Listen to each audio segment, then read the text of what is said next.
North Carolina went to the police in Utah and said, hey, you better check out this kid named Josh.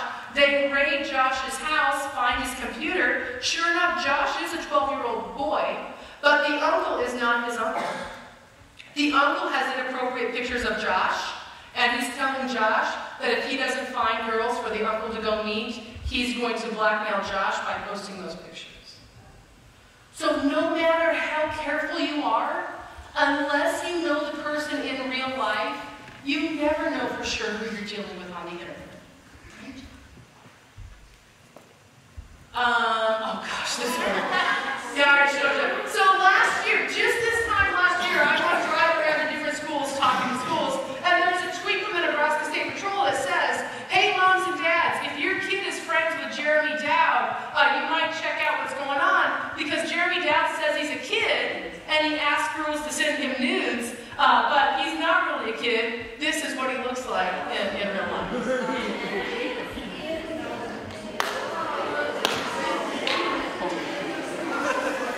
Here's my question. Is this what he looked like on his Facebook profile picture? No, because on the internet you can't tell what someone's really like. So, we've talked about a whole bunch of stuff that you shouldn't do. What does belong on your Snapchat, on your Twitter, on your Instagram? Just ask your grandma. That's right.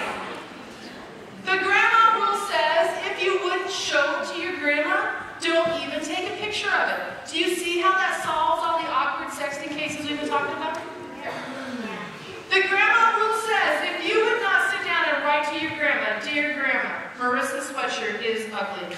Love, Karen, right? You don't say that stuff to your grandma, so don't write it on a text message.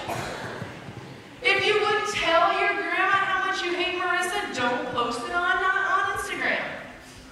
The next time you see your grandma, you are not going to say, Grandma, you're old, and you smell, right?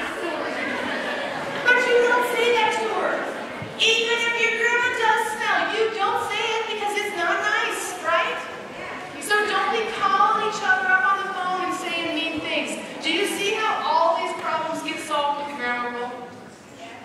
All right, I told you I'd give you my cell phone number. This is my cell, my Snapchat, my Instagram, my Twitter. Now, here's the thing, real quick. I actually use all this stuff, right? I'm on Snapchat all the time. And you know how when you're bored, you just sit and sort of scroll through people's stories? Well, now that they've updated it, it's harder, but you know what I'm talking about, right? So I was sitting in the parking lot waiting for my son to get out of school, and I'm scrolling through Snapchat stories, and some kid that I'm friends with has taken a picture of one of his friends, and with this, you know how you can write with your finger, he has written F-A-G. Is that nice? No. Does that follow the grammar rule? No. So you know what I did? I screenshotted it. I was going to show it to kids, right? So I screenshotted the other kid. The kid gets a message that I know a notification, and he sends me a message and he says, "Why you screenshot?" And I chat back, "Why you call your friend names? Who is this? This is that lawyer that was at your school." Oh crap, right? So here's the thing. I am happy to interact with you on all of these platforms. I use them all. But if you do something inappropriate that violates the grammar rule, I'm totally sending you a message and telling you to knock it off, right? Okay? All right, guys, we have 2 minutes. I have time for 2 questions. Who are the 2 best questions of the day? Yes, sir.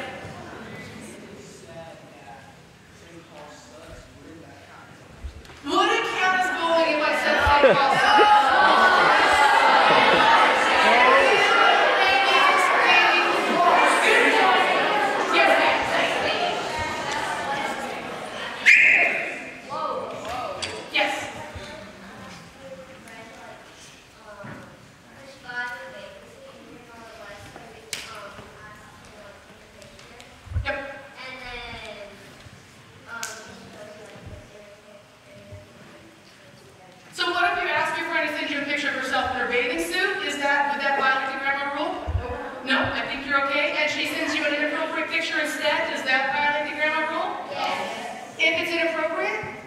If she sends you a picture without her bathing suit on, that's not okay. And so at that point, you're probably going to have to talk to your mom and dad and have them help you figure out what to do. Yep, exactly right. All right.